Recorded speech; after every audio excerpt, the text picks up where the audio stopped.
A ver, si pensamos en la palabra raptor, lo más seguro es que nos venga a la mente una criatura del tamaño de un humano, ¿verdad? Pues va a ser que no. El cine nos dio un icono, sí, pero la paleontología nos ha descubierto una pesadilla hecha realidad. Un depredador que hace que sus parientes más famosos parezcan pequeños. Hoy vamos a meternos de lleno en el mundo del auténtico gigante de la familia, el Utahraptor. Para entender bien a esta criatura increíble, primero veremos cómo era de verdad y qué lo convertía en una máquina de cazar tan eficaz. Después nos meteremos a fondo con por qué deberíamos imaginarlo con plumas, las pistas que tenemos sobre su vida en grupo, el mundo que habitó y, para terminar, la historia tan curiosa que hay detrás de su descubrimiento. Vamos a empezar por lo más impactante, que es su tamaño. Hay que olvidarse de todo lo que creíamos saber sobre los raptores, porque el Utahraptor, bueno, es que juega en otra liga. Y aquí es donde la cosa se pone seria. El contraste es brutal. Un velociraptor, el de verdad, no era mucho más grande que un pavo, pero el Utahraptor, eso eran palabras mayores. Hablamos de casi 7 metros de largo y unos 500 kilos. Para hacernos una idea, es como tener delante un oso polar. Era, sin ninguna duda, el dromeosáurido más grande conocido. Este coloso vivió en lo que hoy es Norteamérica, durante el Cretácico inferior. Sus fósiles, que se encontraron en la formación Cedar Mountain en Utah, nos llevan a un pasado muy lejano, entre 139 y 134 millones de años atrás, para ser exactos. O sea, mucho antes de que apareciera el mismísimo Tyrannosaurus Rex. Claro, un animal de ese calibre necesitaba un equipamiento a la altura para ser el depredador dominante de su época. Y creedme, el arsenal del Utahraptor no decepcionaba para nada. 24 centímetros. Este número, así a secas, puede no decir mucho, pero es aterrador cuando descubrimos a qué pertenece. Y es que esa es la longitud que se calcula que tenía su arma principal, la garra retráctil gigante que tenía en el segundo dedo de cada pie, una auténtica cuchilla en forma de hoz casi tan larga como un antebrazo humano y que estaba diseñada para una sola cosa: matar. Pero ojo, la garra no era lo único que tenía. A diferencia de sus primos más pequeños y ágiles, el Utahraptor era un depredador de emboscada. Su cuerpo era puro músculo, muy robusto. No estaba hecho para correr, sino para la fuerza bruta. Tenía una potencia en las patas tremenda para derribar presas enormes y unas mandíbulas potentísimas para acabar el trabajo. Venga, hablemos ahora de su aspecto. La imagen del reptil con escamas está súper arraigada en nuestra mente, pero la ciencia nos dice que imaginemos algo bastante más espectacular. A ver, es verdad que no se han encontrado fósiles de plumas pegados a un Utahraptor.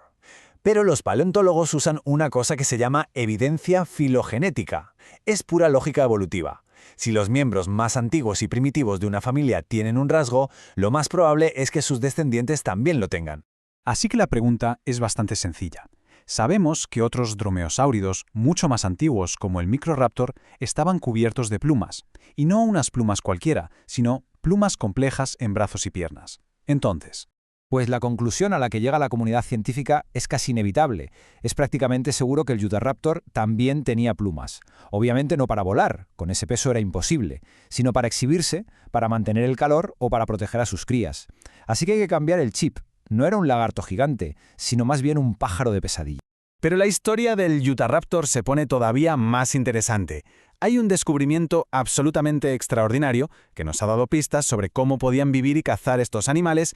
Todo empieza con esta cifra: 9 toneladas. Este es el peso de un único bloque de piedra arenisca que se sacó de una cantera en Utah. ¿Y lo que había dentro? Bueno, lo que había dentro cambió nuestra forma de ver a este animal. La historia que cuenta este bloque es de película. Dentro se encontraron los restos de, ojo, al menos 7 Utahraptors de distintas edades, un adulto, 4 jovencitos y hasta una cría, y junto a ellos restos de un dinosaurio herbívoro. La teoría es que esto fue una trampa de depredadores. El herbívoro se quedó atrapado en arenas movedizas y la manada de Utahraptors, al ir a cazarlo o a carroñar, acabó atrapada también. Es una instantánea trágica, sí, pero increíble de lo que parece ser un grupo familiar.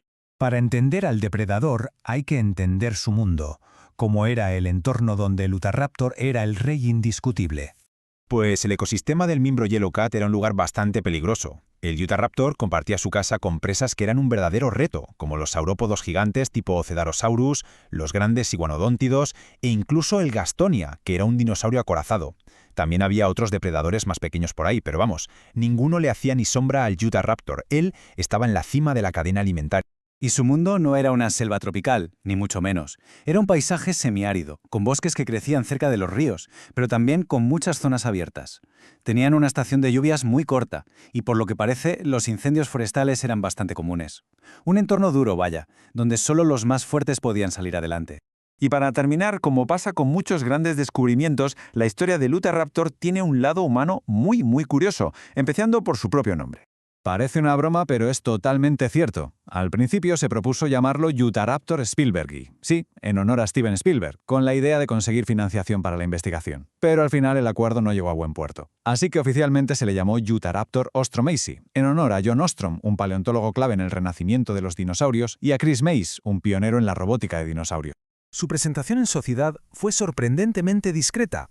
El artículo científico de 1993 que lo describió por primera vez llevaba ese título, así de simple.